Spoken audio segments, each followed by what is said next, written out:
seguimos con el programa Apostillas y yo quería preguntarle a Carlos Iván. Tú has señalado una cosa que me parece interesante, o sea, de alguna manera las élites criollas tenían objetivos claros, ¿no es cierto?, en el momento de la independencia, y esos objetivos eran de alguna manera coincidentes en casi todos los países de lo que hoy conforman Iberoamérica. ¿Qué pasaba con las masas populares? Y cómo esos objetivos de unos y otros pueden ser en un momento empatados hacia el futuro, pueden de algún modo coincidir en un proyecto futuro. Bueno, a mi entender, los proyectos de las mayorías, por lo menos en las colonias donde había población indígena numerosa, iban por carriles diferentes, ¿no? En el caso peruano, el proyecto de Túpac Amaru y su rebelión de 1780 es diferente al proyecto de independencia criollo que se plasma 40 años después, ¿no? Hoy, yo creo que también eso es notorio, porque finalmente cuando estas masas mayoritarias irrumpen, ya no necesariamente tienen a España como atracción, digamos, como punto de referencia. Pueden tenerlo en cuanto a lengua, porque es en este siglo que comienza la castellanización masiva de esas poblaciones, pero no en cuanto referente cultural o económico o político. Entonces, por eso mi idea es que Iberoamérica es un proyecto a construir, que tiene que ser trabajado por sus componentes, encontrar puntos comunes.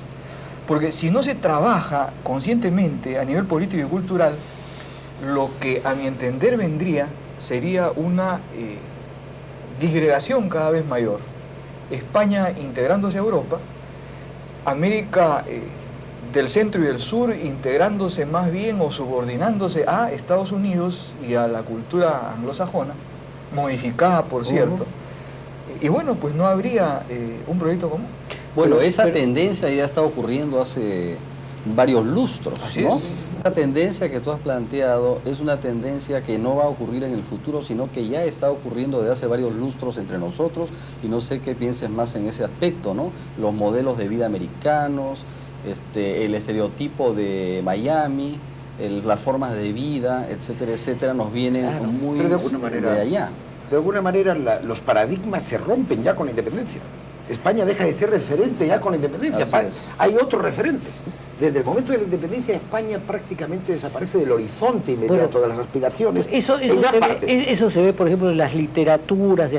Pero creo que hay un punto que ha dicho Carlos Iván y que me parece que marca un contraluz muy interesante con lo que tú planteas. La realidad más poderosa entonces sería la realidad de la lengua. Actual. Sí. Sí, a pesar de que también cada vez es más divergente, pero sí, yo creo que hay una comunidad lingüística, de hecho. Yo creo que esa comunidad lingüística es poderosísima, y creo que cuando tú estás planteando que es necesario pensar conscientemente en un proyecto de futuro, tú estás planteando de qué manera esta comunidad esencialmente lingüística y subordinadamente cultural puede enfrentar las realidades económicas y geopolíticas que en estos momentos están signando la realidad del mundo contemporáneo. Que dices, Max, en nuestra pobreza económica y tecnológica, sin embargo hemos podido dar una literatura que ha causado interés, por ejemplo, en España, con el boom, ¿no?, de escritores importantes de Latinoamérica que tienen presencia en la lengua castellana.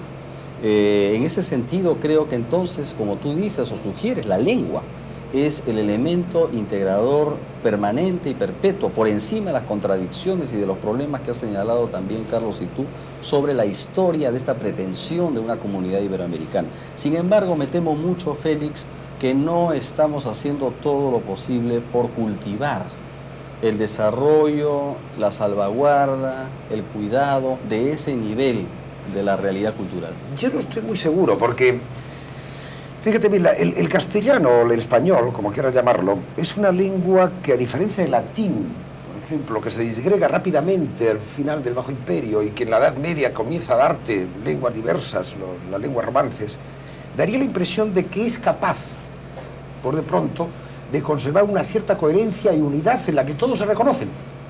ciertos patrones estándar en los que todos nos reconocemos.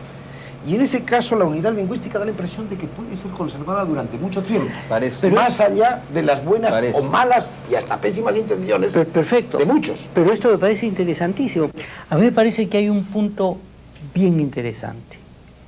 Creo que hay una contradicción curiosamente facilitada por la regionalización y fragmentación tan grande de la España de la conquista.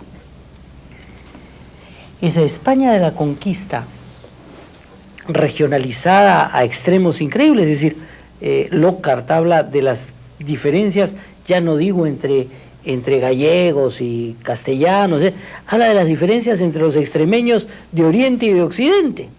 Bueno, esta misma pluralidad regional permitía que la lengua fuera el vehículo de comunicación de todas esas regiones. Ya desde el primer momento el gran vehículo de unificación es la lengua. Y tú decías ahora fuera de cámaras que una de las situaciones importantes que arrastra la dialectización terrible del latín en la Edad Media son los sustratos fundamentales de las lenguas.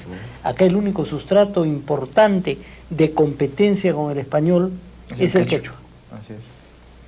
Entonces creo que hay algo ahí. Y teniendo la desventaja de que es un quechua que no llega a ser realmente escrito, ¿no? O sea, no hay una literatura quechua escrita frecuente, es muy esporádica, ¿no? Sí, pero hay una especie de gran marca sustratal quechua en la estructura sintáctica del habla popular, gran parte. Y que llega a la literatura Con Arguedas, por ejemplo. claro. Y no solo con Arguedas. Y no solo con Arguedas. Por ejemplo, yo voy a comentar posteriormente un pequeño libro de mi amigo Ángel Avendaño de Cuzco, ¿no? Claro. Y en Avendaño se nota también, eso, sí, se nota claramente en el Sí. manejo, por ejemplo, de los tiempos y los modos verbales. Sí. Y en ciertas formas de la sintaxis que no corresponderían exactamente a una sintaxis que podríamos llamar castellana pura, ¿no? O castellana estándar, o española estándar, ¿no es cierto? Entonces, pero a pesar de eso no hay fronteras dialectales. De acuerdo. Las fronteras dialectales no se han levantado como murallas entre nuestros pueblos. Bueno, a ver, yo te planteo un problema, o les planteo, que es la lengua como vehículo de identidad cultural o la lengua como mero instrumento. Entonces yo a veces sospecho que para las poblaciones de origen andino que en las últimas décadas se castellanizan masivamente, el castellano no pasa a ser una especie de bandera de identidad, sino un instrumento para lograr determinadas conquistas y determinados derechos que les estaban negados. Un vehículo hacia la modernidad, Así por es, ejemplo. pero que si hubiera sido inglés, francés o japonés, pues lo hubieran utilizado con la misma, con el mismo empeño. Ese es el caso de Filipinas. Ese es el caso de Filipinas, donde tú tienes una élite que habló castellano, ¿no es cierto? Y el resto no hablaba español. Y de eso se queja, por ejemplo, José Rizal, ¿no? Con frecuencia. Entonces, ese resto que no habló español, porque el tagalo fue manejado como instrumento de dominio sobre el otro, ¿no es cierto? Como aquí fue manejado el quechua, no pasó posteriormente a hablar español, pasó a hablar inglés. Así es. Cuando los sectores rurales se van a la ciudad, Claro. se urbanizan y de esta forma.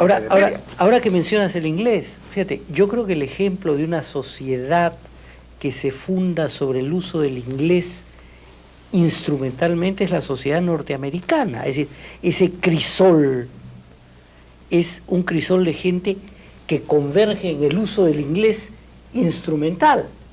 Pero en estos momentos hay una creación literaria norteamericana que ha hecho del instrumento un instrumento cultural poderosísimo. Es decir, lo que era mero instrumento se instrumentaliza culturalmente. Entonces, es posible que esta sea una contribución importante de estos pueblos, particularmente los pueblos llamados pueblos testimonio por Darcino, prefiero Perú, Bolivia, México, Guatemala, ¿no? Ahora hay un fenómeno también interesante que quisiera completar sobre lo que dice Carlos y Max acerca de la lengua. Y es que nosotros pensamos, tendiendo mucho en nuestro mundo urbano de Lima, sobre ciertos aspectos de la realidad peruana, que conoce muy profundamente Carlos, por cierto, porque es antropólogo, colega en ese caso de disciplina. He tenido la experiencia de ver de cerca la Sierra Sur peruana durante muchos años por muchas razones.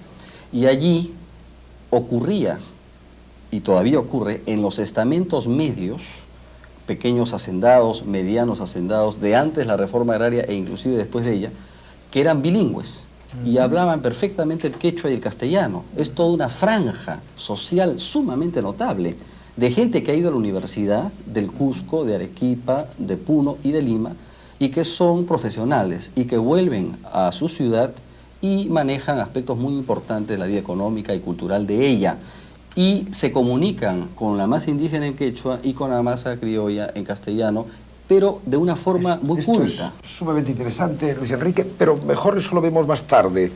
Vamos a tomar una pequeña pausa.